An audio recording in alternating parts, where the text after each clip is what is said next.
Fritz Walter, el mundialista alemán que escapó de la gracias al fútbol archivos de la historia. Friedrich Walter, conocido popularmente en Alemania como Fritz Walter, es considerado uno de los jugadores más importantes y legendarios de la historia del fútbol germano. Capitán y figura consular de la selección que obtuvo su primer título del mundo en el Mundial de Suiza en 1954. Su vida estuvo signada por la Segunda Guerra Mundial, donde casi pierde la vida tras ser hecho prisionero por los soviéticos. Fritz Walter nació en Kaiserslautern el 31 de octubre de 1920 y, desde muy niño, al igual que sus hermanos Otmar y Ludwig, mostró grandes aptitudes para el fútbol. A los 17 años ingresó al FC Kaiserslautern, el club de su ciudad natal al que estaría vinculado durante toda su carrera. Aunque comenzó jugando como delantero debido a su facilidad para perforar las vallas rivales, terminaría consagrándose como centrocampista ofensivo gracias a su gran técnica, visión de juego y reconocido liderazgo. Su innato talento futbolístico pronto llamaría la atención de Josef Sepperberger, el entrenador de la selección alemana de la época, quien lo convocó a un amistoso contra Rumania en 1940. En su debut, los germanos ganaron 9-3 y Walter anotó 3 goles.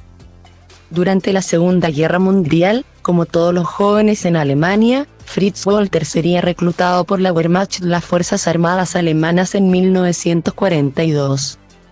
La guerra me robó los mejores años, relataría Walter en sus memorias, después de la caída de Berlín en 1945.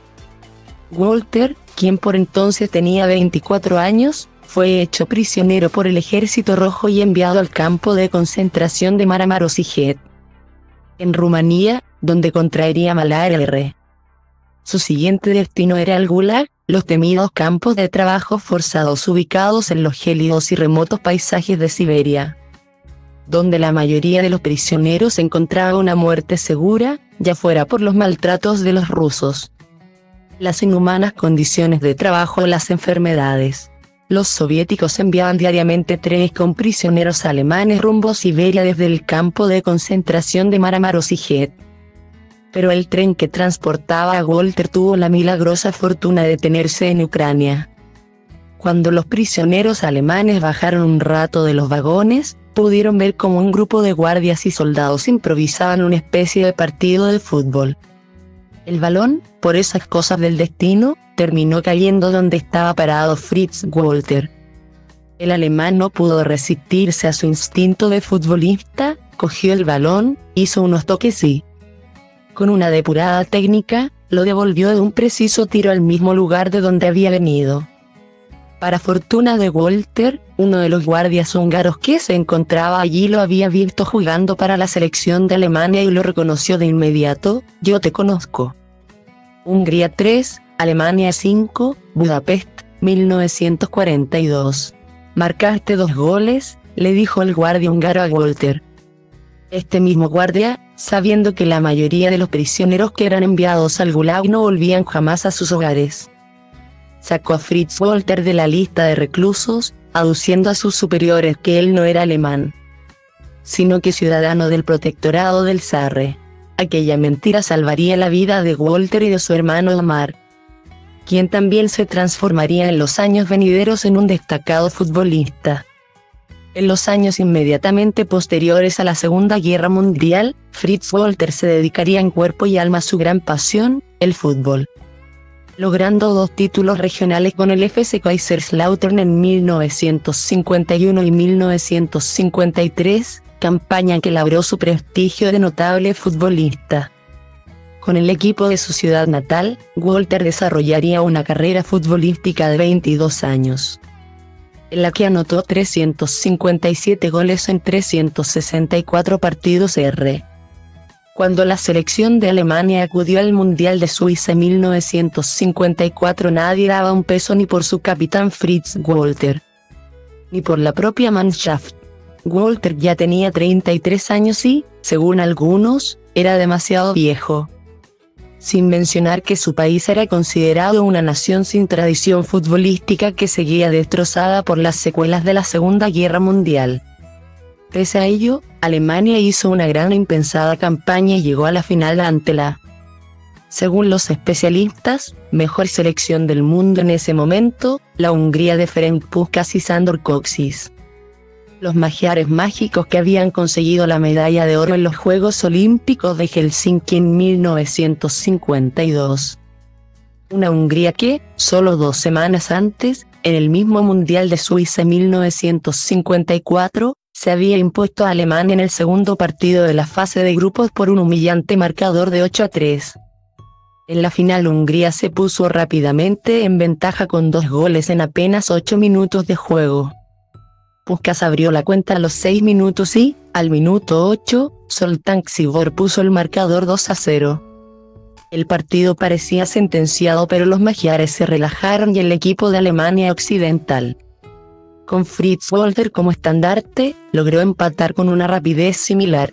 Al minuto 10 Max Morlock anotó el descuento y 8 minutos más tarde, tras una asistencia de córner de Fritz Walter, el Mühlrän igualaba el marcador para los germanos. El arquero teutón Toni Turek se transformaría en una de las figuras del partido al ahogar varias veces el grito de gol de los húngaros y, cuando faltaban apenas 6 minutos para el pitazo final, el Mühlrän marcó el 3-2 que le dio la Copa Jules Rimet y el primer título mundial de fútbol a Alemania. Walter, como capitán del equipo, sería el encargado de levantar al cielo la Copa Jules Rimet. Aquella victoria fue tan épica e inesperada que sería conocida por la historia como el Milagro de Berna. El triunfo de Alemania sorprendió al mundo, entre otras razones, porque el equipo que había viajado a Suiza para jugar la Copa Mundial estaba integrado por futbolistas aficionados de torneos regionales alemanes.